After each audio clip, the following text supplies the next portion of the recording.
Tiago, servo de Deus e do Senhor Jesus Cristo, as 12 tribos que andam dispersas, saúde, amém? Podemos assentar, meus queridos irmãos. Eu só quero começar, irmão, aqui o livro de Tiago aqui com esboço, né?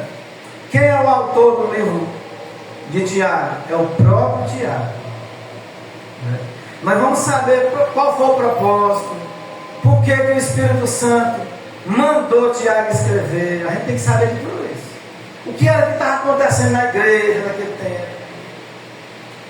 É porque estava acontecendo algo na igreja que veio aquela mensagem. Você está entendendo? Por isso que Deus mandou aquela mensagem, esse livro para Tiago escrever. O que é o tema desse livro? Né? A fé manifesta-se pelas obras. Amém? Foi escrito cerca de 45 a 49 depois que Jesus morreu. Amém, irmãos? Louvado seja o nome do Senhor Jesus. Amém? Eu não vou falar das características. Escreveu para encorajar os crentes judeus que enfrentavam várias provações, que punham sua fé à prova. O irmão Francisco sempre gosta de pregar a respeito disso. Segundo, para corrigir. Para quê, meus irmãos? Para corrigir. Toda vez que nós abrimos a Bíblia, a palavra de Deus, para pregar ela está corrigindo primeiro o pregador, metendo a lapada no quem está pregando. Se a pessoa quiser ser corrigida, porque a maioria dos pregadores hoje, ele prega enganando as pessoas, né? Errôneas a respeito da natureza da fé salvífica. 3. Para exortar e instruir os leitores concernente ao resultado prático da sua fé na vida de retidão e nas boas obras. A visão panorâmica, qual foi? Esta epístola trata de uma ampla variedade de temas relacionados à verdadeira vida cristã. Tiago exorta os crentes, a mesma coisa que encorajar, meter coragem, a suportarem com alegria as suas provações e tirarem proveito delas. Amém, meus irmãos? Amém. Eu já preguei aqui várias, porque eu ando na verdade, porque a minha vida está reta, porque a minha vida é ilibada, porque eu tenho força de pregar o evangelho em qualquer lugar. Quando eu digo nós. E outra coisa é nós estar passando por tentação, por pecado nosso. Seguindo, meus irmãos, e exorta-os a resistir às tentações, a serem praticantes da palavra e não apenas ouvintes. É para isso essa palavra aqui. Aí a palavra aqui vai dizer, quando nós começar a entrar na palavra, nos versículos mesmo, porque Jesus estava dentro da palavra, Jesus estava cheio de graça, Jesus estava cheio de poder. Mas se nós estamos levando uma vida de todo jeito, tem carrapicho aqui sendo dessa forma. E conosco, no dia de hoje, não é diferente não, né? E a demonstração, demonstrarem uma fé ativa. O que é uma fé ativa? Eu quero que a irmã Maria Alexandre me explique. Mas agora nós estamos só na introdução. Hoje a maior riqueza que tem é uma pessoa sábia, né? E aqui Jesus vai dizer que o homem constante, a pessoa dobre de 50 pensamentos, ele mostrarem uma fé ativa e não uma profissão de fé vazia. Amém, meus irmãos? O que é uma profissão de fé vazia? É como um emprego, trabalho. Você tem que entrar 7 horas lá, você tem aquele compromisso lá. Você vai lá com uma coisa comum, com uma coisa normal. Você não tem mais aquela devoção, aquele prazer, aquele gosto pelas coisas de Deus. Porque quando nós estamos cheios do Espírito Santo, o Espírito de Deus está trabalhando em nossas vidas, aí nós temos gosto, temos prazer. Louvado seja o nome do Senhor. Prosseguindo aqui em nome de Jesus. Adverte solenemente contra a pecaminosidade de uma língua indomável. A sabedoria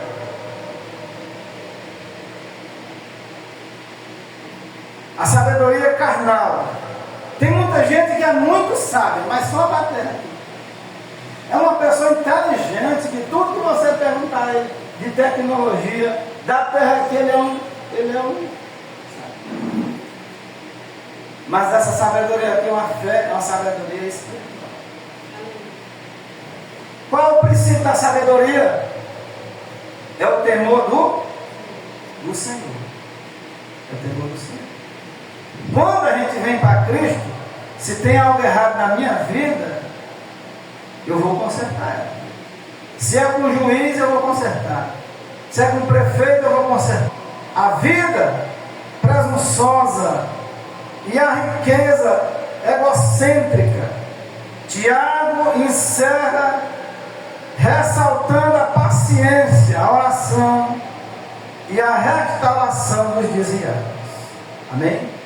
Como é que vamos praticar essas coisas? Nós temos que estar na palavra de Deus, na luz, para podermos praticar estas coisas. Em todos os 5 capítulos, destaca-se o relacionamento entre a verdadeira fé e a vida piedosa. A fé genuína é uma fé provada. O que é uma fé genuína? É uma fé pura, é uma fé única, é uma fé provada. Às vezes a irmã pode estar chorando aqui, eita, mas eu não aguento mais. Mas o irmão mesmo está passando do jeito de você.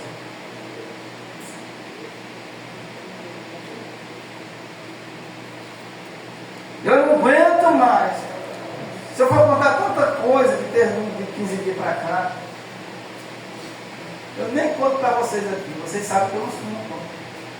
Bem grossa, para amortecer, sabe?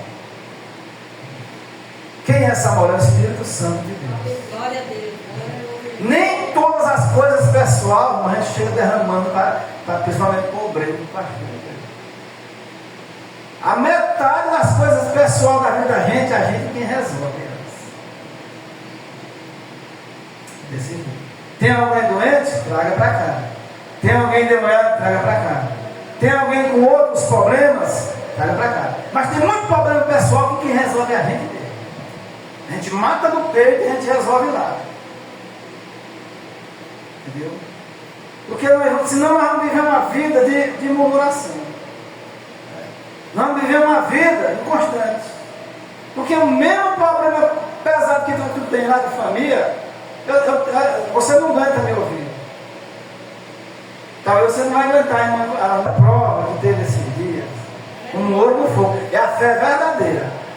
Que você vê crente à igreja, está aqui, isso é bênção, isso é glória. É só de bênção? Não, já quer. Mas pode ter as tentações, as provações que Deus está provando, e pode ter os empecilhos que eu estou causando, o que eu busquei para a minha vida, com as minhas decisões. E a gente tem que distinguir. E quando é coisas que eu busquei para a minha vida, que eu causei, eu não devo levar para a irmã Junqueira, não devo levar para o irmão e nem trazer para a igreja. Eu mesmo amorteço lá. Tem problema de família, irmão, que não vai para você, aí não pode. Que ainda não fui nem para número 2. Acerca das provações e tentação. Vamos entender. Aonde é? Nós vamos buscar um profeta lá em Floriana agora de noite. Não precisa não. Vamos buscar o pastor Ezequiel ali da... Meus irmãos, tende grande gozo quando caídes em várias tentações. Só por esse versículo aqui, eu vou entender o que, Evangelho Francisco? Todo problema que tiver na minha vida, oh glória, aleluia. Não, você tem que ter uma faca para separar a melancia. Entendeu? O que é as coisas que vem Deus me provando e o que é as coisas que eu busquei, eu causei. Teve muita coisa na vida de Davi que foi provação de Deus. Aí nós damos glória. Eita glória! Mas teve muita coisa que foi ele que buscou. Não é assim, irmão? Então nós não devemos dar glória. A gente tem que separar. Você vai sair daqui dessa noite aprendido. Sem precisar dos pregadores da internet. Número 3. Sabendo que a prova da vossa fé produz a paciência.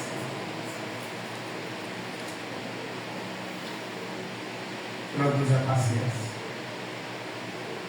Eu já fui chamado em lugar como pastor de igreja. E o pastor chegou e disse: presbítero, eu no fim do mundo, morando longe daqui, essa sagradade, nós temos que apagar um incêndio em tal lugar, em Jerumeia, tem que apagar um incêndio em tal lugar. Tem um casal assim que estão querendo se largar lá, e lá está a maior confusão. Meu Deus do céu, o que é que eu vou fazer ali? Quando nós chegávamos lá, meus irmãos, tenha, porém, a paciência, a sua obra perfeita, para que sejais perfeitos e completos, sem falta em coisa alguma. Amém? Então a nossa fé é provada. Aí nós vamos ter discernimento para resolver as coisas. Quando duas mães, uma se deita por cima do seu filho, né? E mata o seu filho, e outra deita direitinho, não mata o filho, não é assim? E aí sobrou para quem? A Salomão, né, irmão? Primeiro teste para Salomão. Um homem que teve mais sabedoria. Ele pediu, Deus disse: espera o que tu quiser. E ele pediu sabedoria. Chegaram com o menino. Se fosse nós, irmão, nós ia dizer o quê? Nós ia caçar o meio, né? Um jeitinho para resolver um problema daquele. Não, vamos ajeitar um problema desse, nós não podemos zangar ninguém, assim? Nós não podemos zangar essa mãe e nem pode zangar a outra. Salomão mandou chamar o soldado. Vem cá. Bota o menino bem aqui nessa mesa aqui, assim, aqui. Traga essa espada que você tem na cintura aí. Mas é de Deus. E ali quando foi, mas não queria ver a criança morta. A mãe verdadeira. E Salomão teve um discernimento e entendimento de dizer o quê? Entrega para essa daqui. A mãe verdadeira, ela faz qualquer coisa pelo seu filho. Amém, irmãos? Louvado seja o nome do Senhor Jesus. Versículo de número 5. E se algum de vós tem falta de sabedoria, peça a Deus, que a todos dá liberalmente, e não lance em rosto, e seria dada. Então, qual é essa falta de sabedoria? É a sabedoria intelectual que Deus está falando aqui? Não. É sabedoria para ser um vereador? Não. Aqui é uma sabedoria espiritual. Tá? Discernimento dos espíritos. Você tem esse discernimento para provar se o espírito é de Deus? Você tem, já tem? Se nós não temos, vamos buscar. Você tem o discernimento para você discernir se o espírito é de Deus, o ser é do inimigo?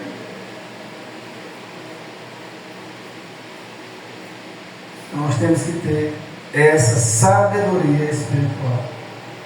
Aleluia. Peça, porém, com fé, não duvidando, porque o que duvida é semelhante à onda do mar, que é levada pelo vento e lançada de uma para outra parte.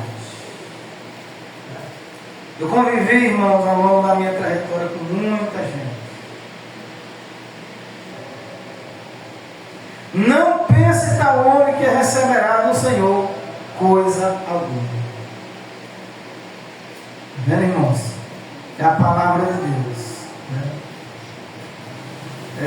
Essa semana eu vi tanta gente.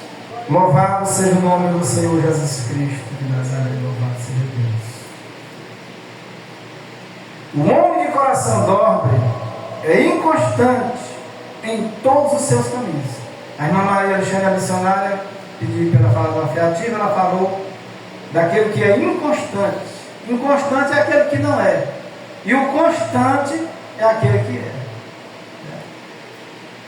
Então ele é inconstante em todos os seus caminhos. Toda coisa que ele vai fazer, ele é descangaviado. É inconstante.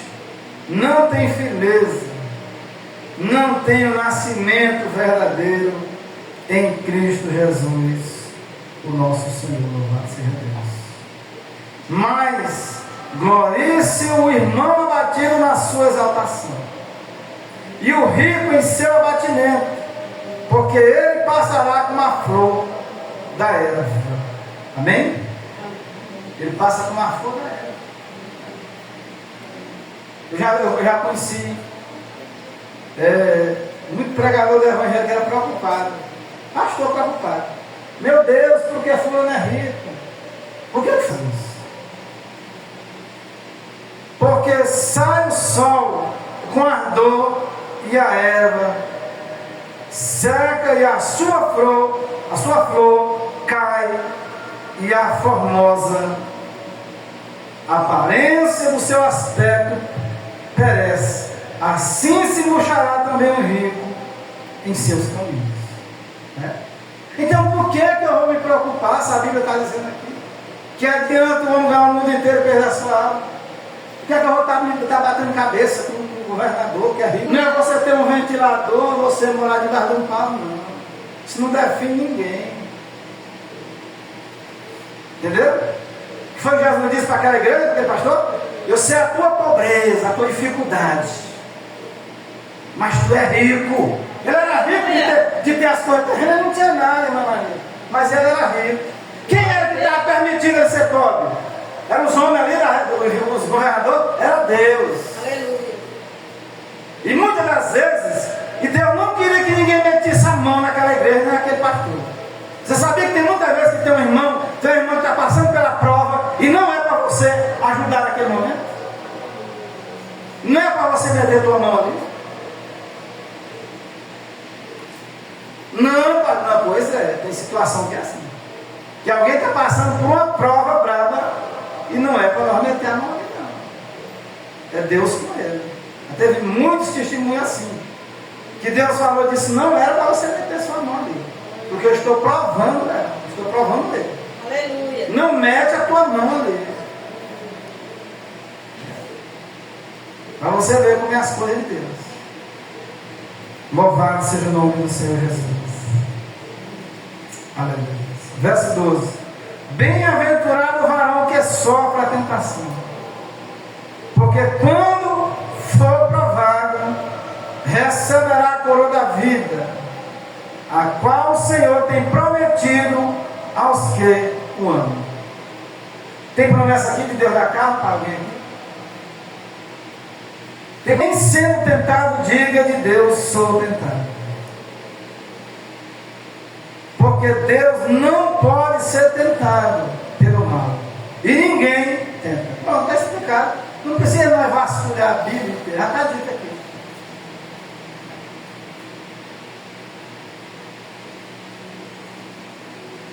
Mas cada um é tentado quando atraído e engodado pela sua própria concupiscência. O que é concupiscência? Eu quero.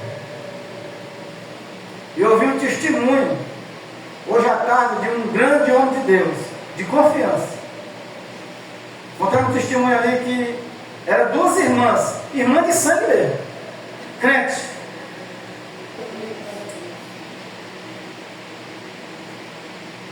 Versículo 15: depois, havendo a concupiscência concebido, dá à luz o pecado.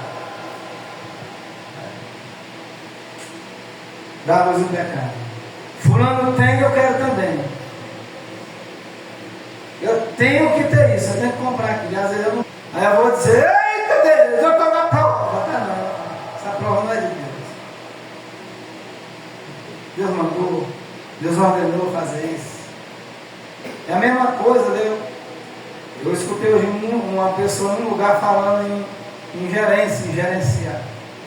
É a mesma coisa de eu estar dirigindo uma igreja dessa e eu querer fazer o que não pode.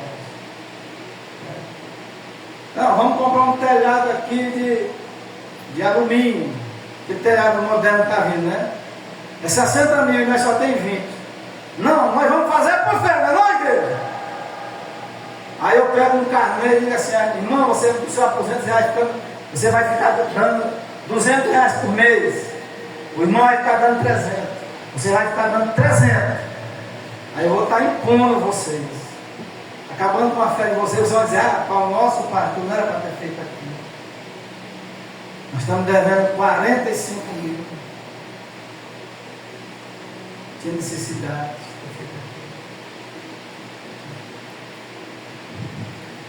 Pode gerar muita coisa pesada, difícil de ser administrada depois, havendo a concupiscência concebida, dá à luz o pecado, e o pecado sendo consumado gera a morte. Por que Davi não foi para a guerra? Porque ele disse que estava cansado. Ele ficou em casa, passeando no pátio. E aí ele viu. Aí vem, depois da concupiscência na vida, vem e dá à luz o pecado. E o pecado sendo consumado gera morte. O que é que leva uma pessoa para o inferno? É o pecado. O que é que faz você não ter confiança diante de Deus? É o pecado. O que é que faz nós ficar envergonhados diante de Deus? O pecado. Quando Deus chegou no jardim do Éden, que chega todo dia Adão estava ali, né? Pronto. Quando eles pecaram, o último mandamento que Deus deu. Quando Deus chegou no jardim e disse: Adão estava lá, irmão? Adão não estava lá, ele tinha se escondido.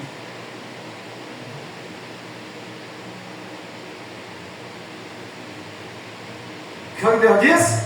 Agora vocês vão sofrer por causa do pecado. Deus não amava Adão, não amava, mas só que o pecado deixou consequências graves na vida deles. E chegou até nós, até o dia de hoje. Tem consequência. Ali foi quem? Ali foi uma prova. O que nós estamos passando no dia de hoje sobre o pecado de Adão e Eva. Não, é prova de Deus. Não é prova de Deus. Ali foi uma tentação, foi um pecado que ele desejou comer daquele fruto, desobedecer a Deus. E ali gerou a morte.